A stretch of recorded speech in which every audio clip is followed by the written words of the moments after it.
What happens when someone finally shares a secret they've kept for years, and their brother collapses in front of millions? Stop the tape. Stop it right now. Dr. Phil's voice sliced through the studio with authority. The cameras froze. The crew remained motionless. On stage, 32-year-old Marcus sat with his face buried in his hands, his body trembling as sobs echoed in the silent studio. What his older brother David had just admitted would change everything. The episode began like any typical Dr. Phil show, focusing on sibling conflict. Producers had invited Marcus and David because their family was struggling. Their mother had reached out, explaining that her sons hadn't spoken in 5 years, and she didn't know why. Once inseparable, she wrote in her application, now they couldn't even share the same room. Something happened, she said, but neither of them will tell me what. The show had done its research. Marcus, the younger brother, was a successful architect based in Seattle. David, 37, taught high school in their hometown of Austin, Texas. On paper, both seemed to have thriving lives. Yet a rift had formed between them, leaving their family in turmoil. No one in that studio, not the producers, the audience, nor Dr. Phil, was prepared for David's revelation. The taping had started normally. Dr. Phil introduced the brothers, who sat in separate chairs, avoiding eye contact. The tension was palpable, thick enough to feel in the air. So, Marcus, Dr. Phil began, your mother says you won't even attend family gatherings if David is there. What happened? Marcus's jaw tightened. I can't be around him.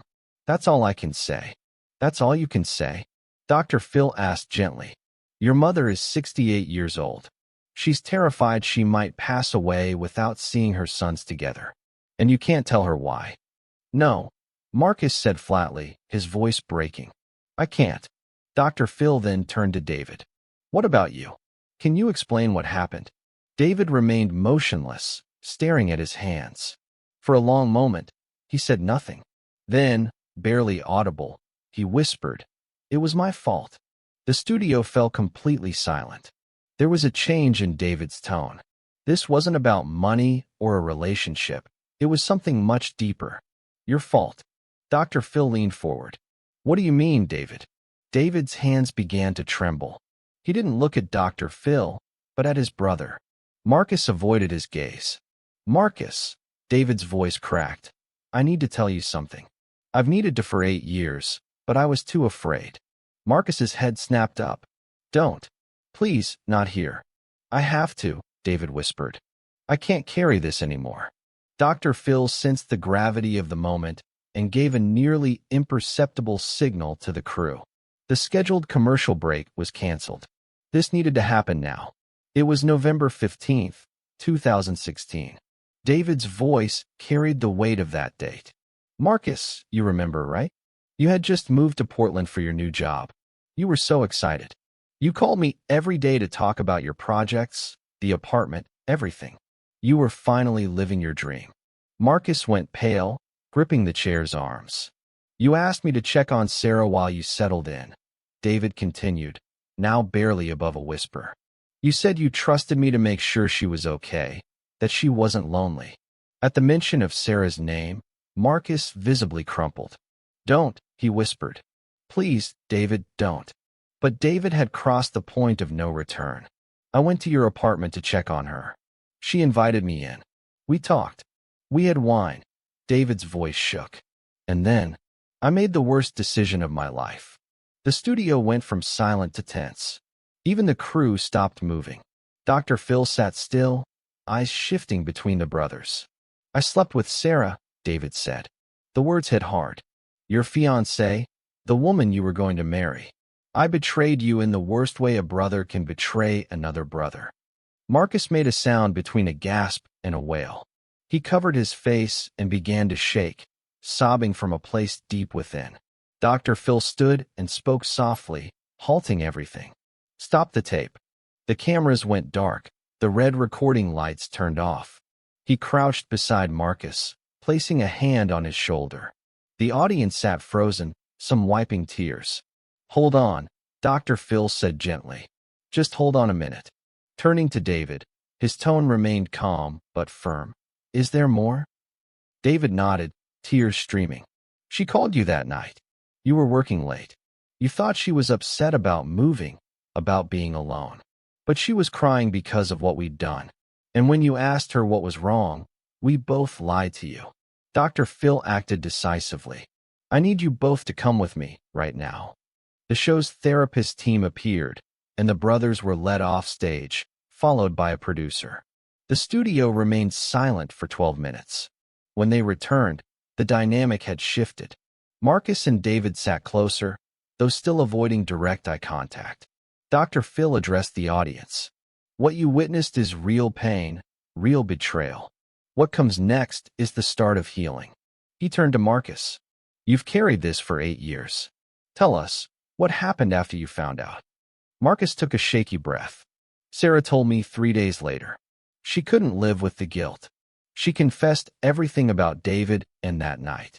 And she said she couldn't marry someone whose family she'd hurt. She left you? Dr. Phil asked gently.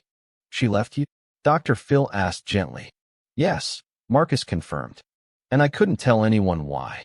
I couldn't tell my parents because David, he's the golden child.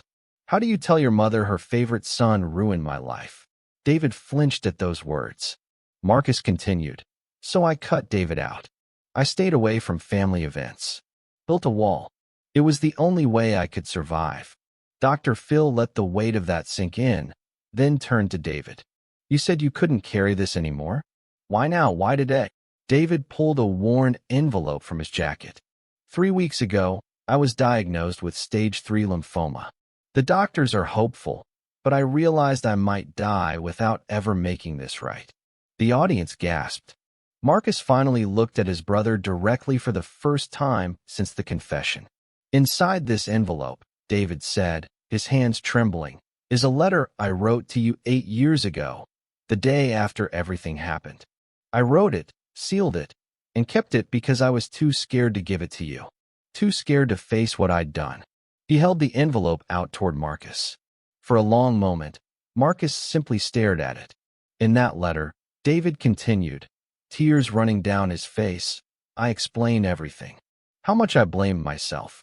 How many times I tried to tell you the truth, but couldn't say the words. How I watched you drift away from the family and knew it was my fault, yet still couldn't find the courage to fix it.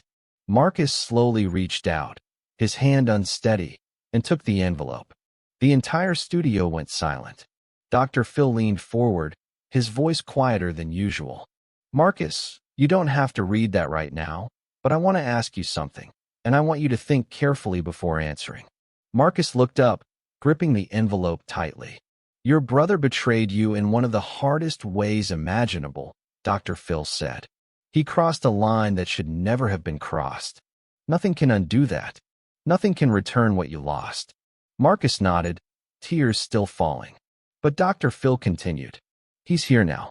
He's unwell, frightened, and finally telling the truth. It doesn't erase what happened, but it matters. The question isn't whether you forgive him today. The question is whether you're willing to try. The silence that followed was heavy. Everyone in the studio held their breath, waiting for Marcus's response. Marcus looked at the envelope, then at David. Really looked at him, for the first time in 8 years. I loved her, Marcus said quietly. I was going to marry her. When she left, something in me broke. And knowing it was because of you. David, you weren't just my brother. You were my best friend. We shared everything. And you took the one thing I trusted you to protect. David's face fell. I know. Marcus, I know. There's no excuse. Nothing I say will make it right. No, Marcus agreed. Nothing will fix it. He paused, looking back at the envelope. But you're my brother, he said softly. And you're sick. And I've spent 8 years hating you so deeply that it ruined everything good in my life. I can't date because I don't trust anyone. I can't get close because I'm scared they'll hurt me the way you did. I've been angry for so long I forgot what it feels like to simply breathe. Dr. Phil stayed still, letting the moment unfold. I'm not ready to forgive you, Marcus said, meeting David's eyes. I don't know if I'll ever be ready. But I don't want to hate you anymore. I can't keep doing this. It's destroying me. David nodded, unable to talk through his tears. So I'll try, Marcus said eventually. I'll try to move forward. Not for you, not even for Mom, but for me, because I can't live like this anymore. Then something happened that no one, the producers, the audience, not even Dr. Phil, expected. Marcus stood up. For a second, everyone thought he was leaving. Instead, he stepped toward his brother. David looked up, surprised, as Marcus extended his hand. I can't hug you yet, Marcus said, his voice shaking. But I can shake your hand. Can we start with that? David stood so quickly, he nearly knocked his chair over. He grabbed Marcus's hand with both of his, holding on firmly. Thank you, he whispered. Thank you, Marcus. I will spend the rest of my life, however long I have, trying to be worthy of this. I promise you. The audience responded with applause and tears. Even the camera crew wiped their eyes. Dr. Phil stepped beside them, placing a hand on both brothers' shoulders. When he spoke, his voice carried the experience of decades. This, he said, is what healing looks like. It isn't neat. It isn't easy. It doesn't erase the past, but it's the first step towards something better than the pain you've both held on to. He turned to the camera, speaking to those at home. If you're carrying a secret that's poisoning your life, or if you're the one who was hurt and built walls so high you can't see past them, consider this your permission to try something different. You don't have to forgive. You don't have to forget. But you can choose to stop letting the past ruin your future. He looked back at the brothers, Marcus still holding the envelope, David still holding his hand. We're going to connect both of you with our therapeutic team, Dr. Phil said. Individual counseling for each of you, and when you're ready, family therapy with your mother. David, we'll also connect you with resources for your cancer treatment. This isn't the end of your story. It's the beginning of a new chapter. Share and subscribe. Let this story be remembered. The show ended with Marcus and David walking off stage together. Not side by side, not embracing, but together. Small steps. The start of something new. Dr. Phil watched them go, then turned back to the camera. I've been doing this for 25 years, he said quietly. And I still believe that truth, even when painful, is better than the lies we tell ourselves to avoid it. These brothers have a long road ahead. But today, they took the first step. And sometimes that first step is the hardest and the bravest one you'll ever take. 3 months after the episode aired, Dr. Phil received a letter from Marcus. He wrote that he and David had been meeting every week with their therapist.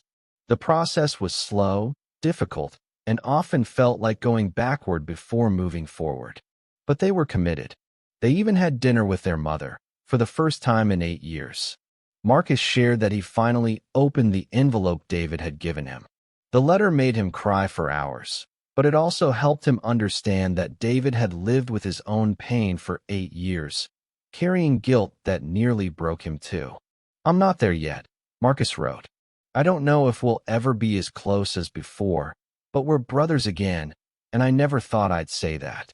The letter ended with a sentence Dr. Phil kept on his desk for the rest of his career. Thank you for stopping the tape. Thank you for making us face the truth. Because sometimes the most important thing you can do is pause everything and let the truth breathe.